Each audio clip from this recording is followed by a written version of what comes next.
Hi guys, welcome to chapter 2 of class 10th economics, that is sectors of the Indian economy. So आज हम पढ़ेंगे Indian economy में कौन कौन से सेक्टर्स हैं, उनके बारे में डिटेल में पढ़ेंगे.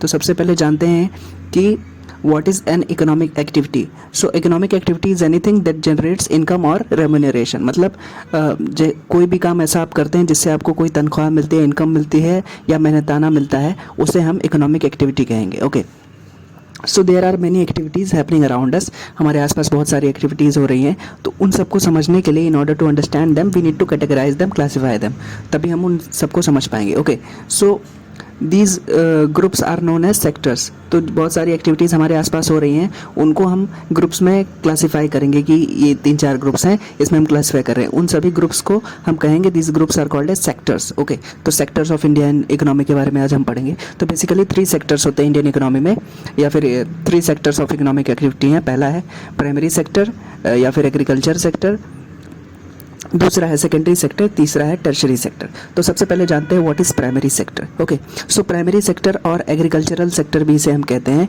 कि इसमें बहुत सारी वो एक्टिविटीज़ होंगी जो नेचुरल रिसोर्सेज पे बेस्ड हैं. Okay, so the activities which are based on natural resources, इसमें क्या होता है, मिनिमम ऑटोमेशन होता है.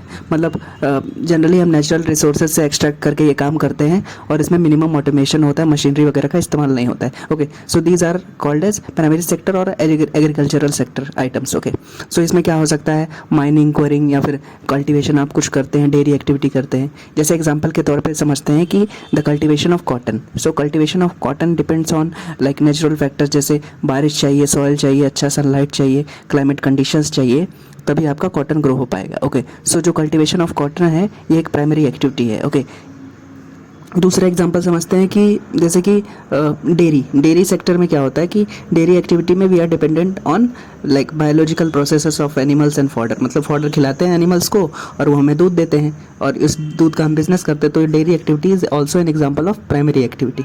ओके, दूसरा एग्जाम्पल देखते हैं प्राइमरी एक्टिविटी में, जैसे कि एक्सप्लॉयटेशन ऑफ नेचुरल रिसोर्सेज, जैसे कि माइनिंग और ओर्स. तो मिनरल्स और ओर्स हम ज़मीन से खोद के निकालते हैं, उसको प्योरीफाई करते हैं, तो वो भी एक तरीके से हम अर्थ से चीज़ें निकाल रहे हैं, वो भी एक नेचुरल रिसोर्स है. इसी वजह से ये भी एक प्राइमरी सेक्टर के अंदर आएगा. ओके, सो प्राइमरी सेक्टर में बहुत सारे एग्जांपल्स हैं, जैसे माइनिंग, क्वेरिंग, फिशिंग या फिर फॉरेस्ट्री, डेयरी फार्मिंग, ये सब प्राइमरी एक्टिविटी में आते हैं. इसमें मिनिमम ऑटोमेशन यूज़ होता है. दूसरा सेक्टर हम पढ़ेंगे, जो सेक्टर ऑफ इकोनॉमिक एक्टिविटी में दूसरा सेक्टर है वो है सेकेंडरी सेक्टर. तो सेकेंडरी सेक्टर को हम इंडस्ट्रियल सेक्टर भी कहते हैं. क्यों कहते हैं अभी आगे जानेंगे. तो इस प्राइमरी सेक्टर का एक स्टेप आगे होता है secondary sector. Okay, so it is the next step after primary sector and secondary sector involves manufacturing process to process raw materials. मतलब प्राइमरी सेक्टर में हम क्या करेंगे, रॉ मटेरियल्स को एक्सट्रैक्ट करेंगे और उससे काम करेंगे, लेकिन सेकेंडरी सेक्टर में उन्हीं रॉ मटेरियल्स को हम फिनिश्ड गुड्स में बनाएंगे, मैन्युफैक्चर करेंगे, इंडस्ट्री के अंदर प्रोसेस करेंगे. Okay, so secondary sector involves manufacturing process raw material से, जहां हम फिनिश्ड गुड्स बनाते हैं. फॉर एग्जांपल, जैसे आपने कॉटन की खेती की थी, कल्टीवेशन ऑफ कॉटन, वो प्राइमरी एक्टिविटी था, लेकिन उसी कॉटन फाइबर को आप और जब फैक्ट्री के अंदर ले जाते हैं, उससे स्पिनिंग करते हैं, स्पिनिंग यार्न्स करते हैं, उससे धागा बनाते हैं, फिर उससे कपड़े बनाते हैं, तो जो कपड़ा बन के आया ना, वो एक सेकेंडरी सेक्टर का पार्ट है, क्योंकि वो मैन्युफैक्चर होके आया कपड़ा, जो कि कल्टीवेशन ऑफ कॉटन के बाद हुआ प्रोसेस होके. Okay, so using sugar cane as raw material, जैसे शुगर केन प्राइमरी सेक्टर का पार्ट है, शुगर केन कल्टीवेशन, लेकिन सेकेंडरी सेक्टर में हम उसी शुगर केन को रॉ मटेरियल में यूज़ करके और गुड़ बनाएंगे या शुगर बनाएंगे. ओके, सो ये हमारा सेकेंडरी सेक्टर के अंदर आएगा. ओके, सो ये जो सेकेंडरी सेक्टर के एक्टिविटीज़ होते हैं मैन्युफैक्चरिंग पे बेस्ड होते हैं, इंडस्ट्री या फैक्ट्री में से बनाए जाते हैं. इसी वजह से सेकेंडरी सेक्टर को हम इंडस्ट्रियल सेक्टर भी कहते हैं. Okay, since this sector involves the use of industries and that is why it is also called as industrial sector. Secondary sector को कहा जाता है. सेक्टर्स ऑफ इकोनॉमिक एक्टिविटी में लास्ट सेक्टर है टर्शरी सेक्टर, जिसे हम सर्विस सेक्टर भी कहते हैं. सो टर्शरी सेक्टर, जैसे कि प्राइमरी सेक्टर का एक स्टेप आगे सेकेंडरी सेक्टर है, तो tertiary sector is not a step ahead of secondary sector. सबसे पहले आप जान लीजिए कि सेकेंडरी सेक्टर के बाद में एक स्टेप और आगे जाएंगे तो टर्शरी सेक्टर नहीं आएगा. टर्शरी सेक्टर अलग है. ओके, तो tertiary sector it helps in the development of primary and secondary sector. तो प्राइमरी सेक्टर में जैसे हमने जाना कि रॉ मटेरियल्स यूज़ करते हैं नेचुरल रिसोर्सेज से, और सेकेंडरी सेक्टर में उसी को प्रोसेस करके मैन्युफैक्चर करते हैं, हैं फिनिश गुड्स, तो वो सेकेंडरी सेक्टर। लेकिन टर्शियरी सेक्टर इन सबसे बिल्कुल अलग है, इसमें हम सर्विसेज प्रोवाइड करते हैं फॉर एग्जांपल, और ये प्राइमरी और सेकेंडरी सेक्टर को हेल्प करता है टर्शियरी सेक्टर। जैसे एग्जांपल से समझते हैं कि जैसे आपने कोई सामान बनाया, goods manufactured by primary sector and secondary sector, so उसे सामान बनाने के बाद आपको उसे लोगों तक पहुंचाना है ना, कंज्यूमर तक, तो उसको आपको ट्रांसपोर्ट करना पड़ेगा या तो ट्रेन में या तो ट्रक में, फिर उसको होलसेल और रिटेल शॉप्स में भेजना पड़ेगा, वहाँ पे वो लोग बेचेंगे। तो ये सारा सेक्टर एक तरीके से हम कोई सर्विस प्रोवाइड कर रहे हैं, ओके। इसी वजह से ये सर्विस सेक्टर कहा जाता है इसको। जैसे कि जब आप चीज़ें ट्रांसपोर्ट करेंगे या स्टोर करेंगे गुड्स को जो मैन्युफैक्चर किए गए हैं प्राइमरी और सेकेंडरी सेक्टर के द्वारा, तो उसे आप कहीं पर ट्रांसपोर्ट करेंगे, स्टोर करेंगे, उसके लिए आपको जिसके पास भेज रहे हो उससे फ़ोन में बात करना होगा, लेटर से बात करना होगा, या फिर बैंक से पैसे लेकर के उन सब सामान को खरीदना या बेचना होगा, ओके। तो इन सब चीज़ों में आप कहीं ना कहीं सर्विस दे रहे हैं, okay. So these activities generate services rather than goods, okay. तो इसी वजह से इसे सर्विस सेक्टर कहा जाता है, क्योंकि इसमें क्या हो रहा है कि आप या तो चीज़ों को ट्रांसपोर्ट कर रहे हैं, स्टोर कर रहे हैं, फ़ोन पे बात कर रहे हैं, बैंक से पैसा ले रहे हैं, तो ये सब जो काम हो रहा है ना, ये सब यहाँ इन सब जो काम जो मैंने अभी बताए उसमें कोई चीज़ प्रोड्यूस नहीं हो रही है, यहाँ पे हम कोई ना कोई एक बंदा दूसरे बंदे को सर्विस दे रहा है, इसी वजह से इसे सर्विस सेक्टर भी कहा जाता है, टर्शियरी सेक्टर को, ओके। तो सर्विस सेक्टर इंक्लूड्स और सी ऐसी सर्विसेज जहाँ ऐसे सेक्टर जहाँ पे सर्विसेज दी जाती है। जैसे टीचर्स पढ़ा रहे हैं, तो पढ़ा रहे हैं वो भी एक तरीके से सर्विस है, ओके। तो ये भी एक टर्शियरी सेक्टर का पार्ट आएगा। टीचिंग, डॉक्टर्स भी सर्विस दे रहे हैं अपने पेशेंट्स को, तो ये भी टर्शियरी सेक्टर का पार्ट है। लॉयर्स, कॉबलर्स, जजेस, okay. IT services, ATM booths, call centre पे जो होता है, ये भी एक सर्विस सेक्टर आपका हेल्प कर रहा है, कस्टमर केयर, ओके। तो ये भी एक तरीके से सर्विस है, तो ये भी टर्शियरी सेक्टर का पार्ट है। सॉफ्टवेयर कंपनीज, तो ये सारे के सारे टर्शियरी सेक्टर के अंदर आते हैं, okay. So these economic activities although they are categorised into 3 groups, 3 group में हमने कैटेगराइज किया है, लेकिन ये तीनों अपने एक दूसरे से अलग नहीं है, बल्कि एक दूसरे पे डिपेंड करते हैं, एक दूसरे को कॉम्प्लीमेंट करते हैं, ओके। अभी हम तीनों सेक्टर्स को कंपेयर करेंगे, प्राइमरी, सेकेंडरी और टर्शियरी सेक्टर को। तो जैसा कि हम जानते हैं कि प्राइमरी सेक्टर या फिर एग्रीकल्चर सेक्टर है, it employs largest number of people in our country. मतलब एग्रीकल्चर सेक्टर सबसे ज़्यादा लोगों को रोजगार देता है हमारे देश के अंदर, करीब 50% लोगों को।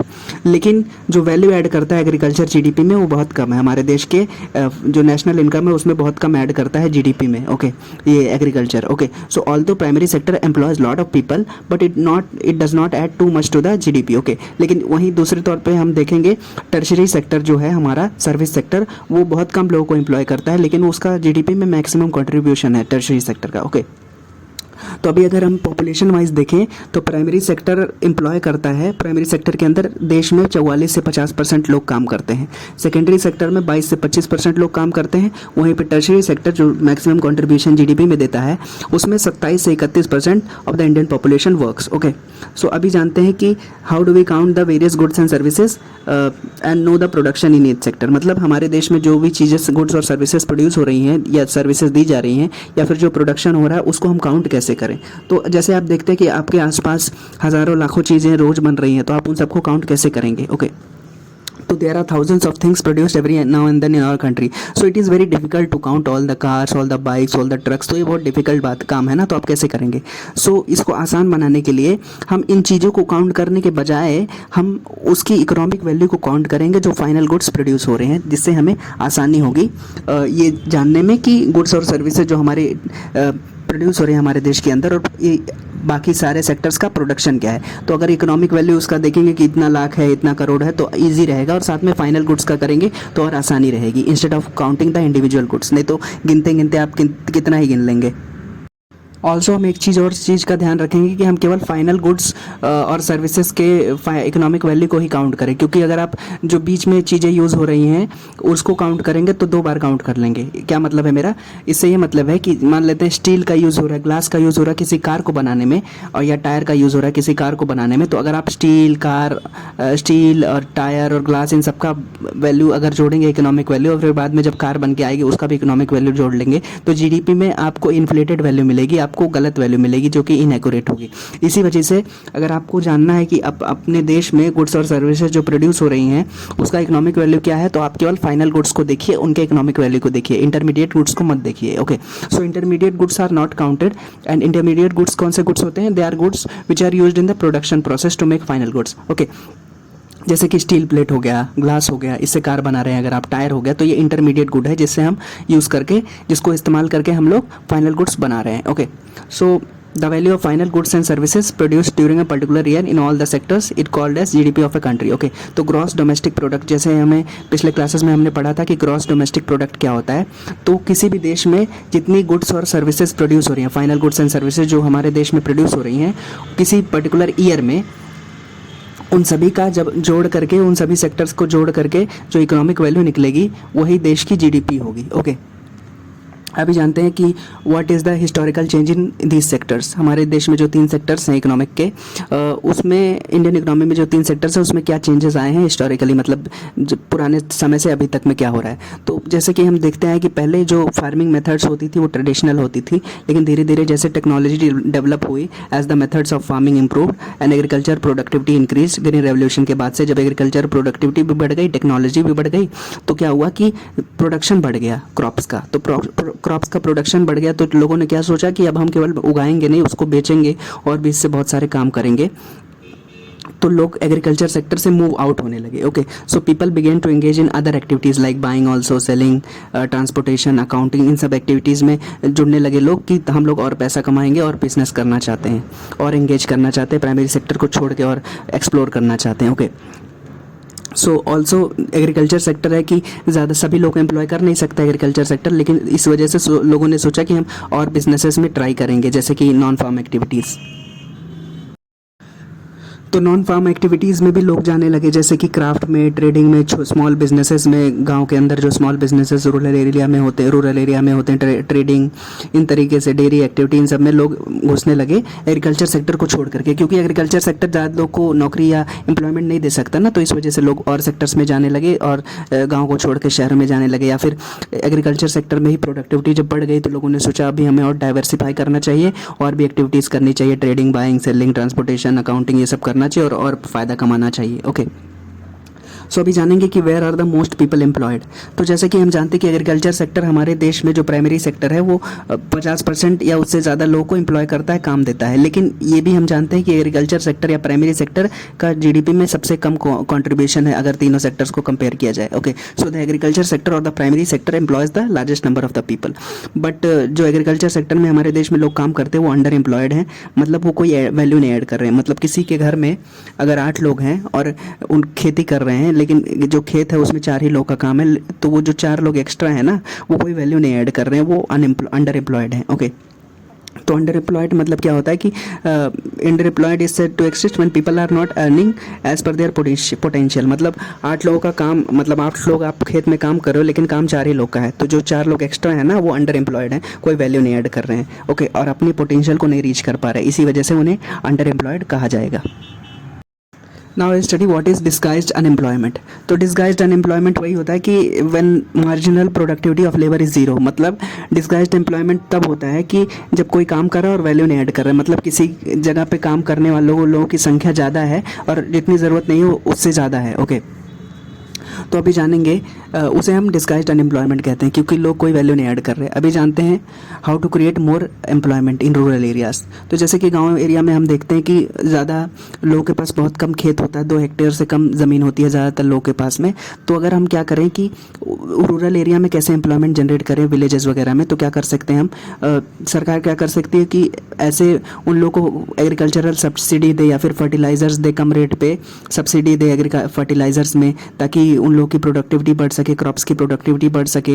या फिर जो लोग खेती करना चाहते हैं उनका मतलब उनके पास ज़्यादा पैसे नहीं हैं अगले सीज़न के लिए, तो बैंक्स उनको लोन्स दें, ऐसा सरकार कर सकती है। या फिर एग्रीकल्चरल सब्सिडी दे, बेटर इरिगेशन फैसिलिटी दे, ताकि उनकी जो पैदावार है खेतों की अच्छी रहे। इस वजह से भी लोगों को कमाई होगी, इनकम जनरेट होगी। Other way of providing employment in rural areas is, जैसे अगर मान लेते हैं किसी एरिया में दाल वगैरह बहुत ज़्यादा प्रोड्यूस होती है, तो सरकार क्या कर सकती है कि चिकपी प्रोसेसिंग प्लांट बना सकती है, या दाल processing plant, pulse processing facility उस एरिया में प्रोवाइड कर सकती है, ताकि वहाँ से गांव के लोगों से ख़रीदा जाए और उसको और प्रोसेस करके आगे बेचा जाए, तो उससे गांव के लोगों को फ़ायदा होगा, इनकम जनरेट होगी। ओके, या फिर अगर कोई जो गांव है रूरल फॉरेस्ट के नज़दीक है, अगर कोई रूरल एरिया, तो वहाँ पे सरकार क्या कर सकती है, हनी कलेक्शन सेंटर्स बना सकती है। तो इसी वजह से भी हनी कलेक्शन सेंटर बनाएगी तो उससे भी जो हनी बनेगा उससे और मतलब बिजनेस जनरेट होगा, तो लोगों को एम्प्लॉयमेंट जनरेट होगी लोगों में और लोग ज़्यादा पैसे कमा पाएंगे और सेल्फ डिपेंडेंट बन पाएंगे। ओके, या फिर ये भी कर सकते हैं रूरल एरियाज़ में कि अगर बहुत ज़्यादा सब्जियां वगैरह प्रोड्यूस होती हैं जैसे नासिक वगैरह हो गया, तो वहाँ पे एग्रीकल्चरल प्रोसेसिंग फैसिलिटी या फिर वेजिटेबल प्रोसेसिंग फैसिलिटी भी बना सकते हैं सेमी रूरल एरियाज़ में, ताकि लोगों को फ़ायदा पहुँचे, लोगों की लाइक एम्प्लॉयमेंट जनरेट हो उनमें। अभी तक हमने देखा था classification of sectors of Indian economy on the basis of nature of job, जैसे primary sector, secondary sector, tertiary sector.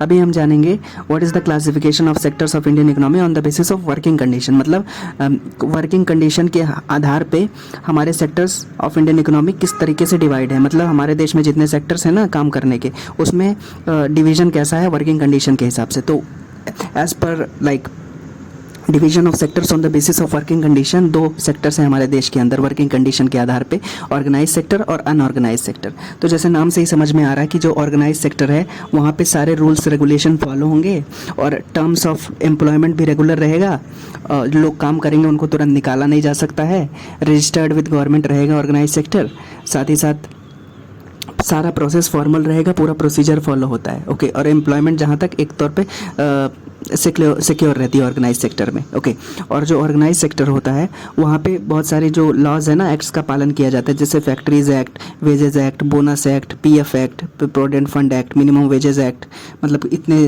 Veg से मतलब इतने तनख्वाह से ज़्यादा ही देना है मिनिमम वेजेज एक्ट में। ये सब ऑर्गेनाइज सेक्टर में होते हैं कि मतलब लोगों को रूल्स रेगुलेशन फॉलो होते हैं और लोगों को उतना एक्सप्लॉइट नहीं किया जाता, सारे के सारे कानून फॉलो होते हैं, नियम कानून फॉलो होते हैं, और टर्म्स ऑफ एम्प्लॉयमेंट रेगुलर रहता है कि आप रोज़ जाएंगे, इतने टाइम पे काम करने, इतने टाइम पे आएंगे, और साथ ही साथ आपकी तनख्वाह भी रहेगी एक फिक्स की इतनी आपकी तनख्वाह है। वहीं पे अगर हम अनऑर्गेनाइज सेक्टर को देखते हैं तो उसमें क्या होता है कि terms of employment are irregular, आपको कभी भी ले लिया जाएगा कंपनी, मतलब जो भी बिजनेस है उसके अंदर कभी भी निकाल सकते हैं, गवर्नमेंट से रजिस्टर्ड नहीं रहेगा, इसी वजह से नियम कानून फॉलो नहीं होते हैं। आपको बोला जाएगा कि 8 घंटे काम करने का बोल के कभी 10 घंटा 11 घंटा काम करा रहे हैं, रूल रेगुलेशन फॉलो नहीं होता है, प्रोसेस जनरली इनफॉर्मल होता है अनऑर्गेनाइज सेक्टर में। एम्प्लॉयमेंट आपका सिक्योर नहीं रहता, मतलब आप कहीं पे काम करते हैं 2-4 महीने से और आप 3-4 दिन की छुट्टी पे बीमार हो गए तो किसी और को रख लिया जाएगा। अनऑर्गेनाइज सेक्टर में ऐसा आम बात है, होता रहता है, और नियम कानून फॉलो नहीं होते और लोगों को क्या बोलते हैं कम तनख्वाह दी जाती है और पुअर वर्किंग कंडीशन में रखा जाता है, ज़्यादातर एक्सप्लॉइट किया जाता है, छोटे मतलब औरतों को, बच्चों को, इन सबको एक्सप्लॉइट किया जाता है अनऑर्गेनाइज सेक्टर में, वर्किंग कंडीशन भी अच्छी नहीं रहती। नेक्स्ट हम जानेंगे classification of sectors of Indian economy on the basis of ownership, मतलब मालिकाना हक के हिसाब से सेक्टर्स ऑफ इकोनॉमी को दो पार्ट्स में डिवाइड किया गया है, पब्लिक सेक्टर और प्राइवेट सेक्टर। तो पब्लिक सेक्टर जैसे नाम से पता चल रहा है कि it will be owned and managed by the government. Okay, जैसे आरआरबी हो गया, एनटीपीसी हो गया, ओएनजीसी हो गया, ये सारे के सारे पब्लिक सेक्टर के कंपनीज है, पीएसयूज है, पब्लिक सेक्टर यूनिट्स है। तो पब्लिक सेक्टर में जनरली होता है मोटिव जो होता है काम करने का सोशल वेलफेयर होता है। Okay, so it works with public agenda like providing stable work environment. इसमें जो पब्लिक सेक्टर होता है उसमें स्टेबल वर्क एनवायरनमेंट रहता है, फ्री ऑफ मार्केट प्रेशर रहता है कि आप अपने हिसाब से काम करिए, आराम से काम करिए, स्टेबिलिटी रहती है जो पब्लिक सेक्टर के अंदर जो लोग काम करते हैं। ओके, वहीं पे दूसरी तरफ जब प्राइवेट सेक्टर को हम देखते हैं तो इसमें क्या होता है कि प्राइवेट सेक्टर सबसे पहले तो it is owned by the production units are owned by individual hands. Okay, so 2-4 लोग रहते हैं जो इस इंडस्ट्री को कंट्रोल करते हैं, प्राइवेट सेक्टर, जैसे मारुति हो गया, टाटा मोटर्स हो गया, टाटा की कंपनी हो गई, तो ये सब प्राइवेट प्लेयर्स है जिसमें ओनरशिप जो है सरकार के पास में नहीं है, किसी पर्टिकुलर लोगों के पास में है, 2-4 लोगों के पास में। और प्राइवेट सेक्टर में जनरली मोटिव होता है कि हमें प्रॉफिट कमाना है, इसी वजह से हम बिजनेस कर रहे हैं।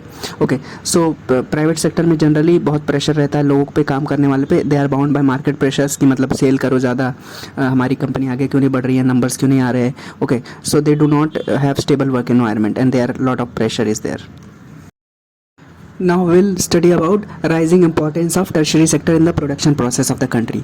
तो जैसे हम देख रहे हैं कि 2003 के बाद से जो टर्शरी सेक्टर है, जिसे हम सर्विस सेक्टर भी कहते हैं, उसका इंपॉर्टेंस बढ़ गया है और it is the largest producing sector in our country. For example जो सर्विस सेक्टर या टर्शरी सेक्टर जैसे schools, hospitals, post offices, TV like cinema halls, telegraph post like banks, insurance companies, ये सब सर्विस सेक्टर का part है, tertiary sector का part है। तो 2003 के बाद से इसकी इंपॉर्टेंस बढ़ी है। साथ ही साथ जो प्राइमरी और सेकेंडरी सेक्टर है उसको हेल्प भी करता है टर्शियरी सेक्टर हमारा जो सर्विस सेक्टर है। Okay, so also the development of agriculture and industry sector leads to the development of service sector further. Okay, मतलब जैसे जैसे प्राइमरी और सेकेंडरी सेक्टर बढ़ेगा टर्शियरी सेक्टर और बड़ा होता जाएगा, क्योंकि लोगों को ज़रूरत है ना, जो चीज़ें प्रोड्यूस हो रही हैं उसको ट्रांसपोर्ट करना है, ट्रेड करना है, स्टोर करना है, तो सर्विस सेक्टर का इंपॉर्टेंस और बढ़ेगा, या फिर टर्शियरी सेक्टर कह लें इसे। ओके, साथ ही साथ जैसे जैसे लोगों की इनकम बढ़ेगी ना, तो लोग और ज़्यादा सर्विसेज इंजॉय करना चाहेंगे, इसी वजह से भी सर्विस सेक्टर का, टर्शियरी सेक्टर का इंपॉर्टेंस बढ़ेगा। जैसे कि अगर लोगों की तनख्वाह बढ़ेगी या इनकम बढ़ेगी तो लोग और बाहर ज़्यादा खाने जाएंगे होटल्स में, टूरिस्ट बनेंगे, ज़्यादा टूरिज़्म करेंगे, इधर उधर यात्रा करेंगे, शॉपिंग करेंगे, प्रोफेशनल ट्रेनिंग लेंगे, जिम में जाएंगे, स्विमिंग सीखेंगे, म्यूज़िक सीखेंगे, ड्राइविंग सीखेंगे। तो इस वजह से भी सर्विस सेक्टर का इंपॉर्टेंस बढ़ेगा, टर्शियरी सेक्टर का इंपॉर्टेंस बढ़ेगा जैसे जैसे लोगों की इनकम बढ़ेगी। साथ ही साथ हमारे देश में जैसे इंटरनेट का बहुत ज़्यादा चलन हो गया, तो इन्फॉर्मेशन टेक्नोलॉजी और कम्युनिकेशन टेक्नोलॉजी का भी इंपॉर्टेंस बढ़ेगा, तो इस वजह से कॉल सेंटर्स और इन सब का भी इंपॉर्टेंस बढ़ेगा आगे जा करके। इसी वजह से टर्शियरी सेक्टर और ग्रो करेगा हमारे देश के अंदर। ओके, सो अभी जानेंगे कि हमारे जो देश में अनऑर्गेनाइज सेक्टर में जो लोग काम कर रहे हैं उसको कैसे प्रोटेक्ट किया जाए, उन लोगों को कैसे प्रोटेक्ट किया जाए। तो जैसे कि मैंने बताया कि जो ऑर्गेनाइज सेक्टर, अनऑर्गेनाइज सेक्टर में जो वर्कर्स काम करते हैं उनकी तनख्वाह कम रहती है, they are paid low, they have poor working conditions, मतलब गर्मी में काम कर रहे हैं, पंखा नहीं है, प्रॉपर टॉयलेट्स नहीं है, कहीं कहीं तो टॉयलेट्स भी नहीं है वुमेन के लिए। साथ ही साथ जॉब सिक्योर नहीं है, कभी भी आपको निकाल सकते हैं, बेनिफिट्स नहीं है, कुछ भी सोशल सिक्योरिटी नहीं है, आप बीमार हो गए तो कुछ आपको कोई देखने नहीं आ रहा है, कोई आपको हेल्थ बेनिफिट नहीं मिलेगा। तो वर्कर्स को कैसे हेल्प कर सकती है सरकार? तो इन सबको सबसे पहले सरकार रजिस्टर कर सकती है अपने पास में कि ये वर्कर्स हैं जो अनऑर्गेनाइज सेक्टर में काम करते हैं। सरकार से रजिस्टर कर लें आधार के यूज़ करके या फिंगरप्रिंट का यूज़ करके। साथ ही साथ सरकार इनको कैसे मदद कर सकती है? इनको राशन दे सकती है, फ्री राशन दे सकती है, एक 2-3 महीने पे मॉनेटरी बेनिफिट्स दे सकती है, पैसे के थ्रू बेनिफिट्स दे सकती है, उनको सोशल सिक्योरिटी प्रोवाइड कर सकती है कि अगर आप बीमार हो रहे हैं तो आपको हम ये हेल्प देंगे, सरकार ये कर सकते हैं। इन सब वर्कर्स के लिए हेल्थ बेनिफिट्स दे सकती है, जैसे आयुष्मान भारत योजना हो गया कि 5 लाख तक का आपका हेल्थ कवर रहेगा हर साल। जो लोग अनऑर्गेनाइज सेक्टर में काम कर रहे हैं उनके बच्चों को प्रॉपर एजुकेशन दे सकती है सरकार, ये हेल्प कर सकते हैं इन लोगों की। एग्रीकल्चर में सब्सिडी दे सकती है, जो ये फर्टिलाइजर्स वगैरह है वो छूट पे दे सकती है, गैस पे सब्सिडी दे सकती है, या फिर सीड्स सरकार जो है क्रॉप्स के सीड्स फ्री में डिलीवर कर सकती है उन लोगों को, गरीब लोगों को, या फिर कुछ चंद पैसे लेकर के दे सकती है। तो इन सब तरीक़ों से सरकार क्या सकती है, प्रोटेक्ट कर सकती है जो वर्कर्स को जो अनऑर्गेनाइज सेक्टर में काम कर रहे हैं, अनौपचारिक क्षेत्र में जो काम कर रहे हैं। Okay, so these were the few things in today's class. Chapter 2 of class 10th economics, like sectors of Indian economy. I hope you understood it. Thank you so much for watching. Bye bye.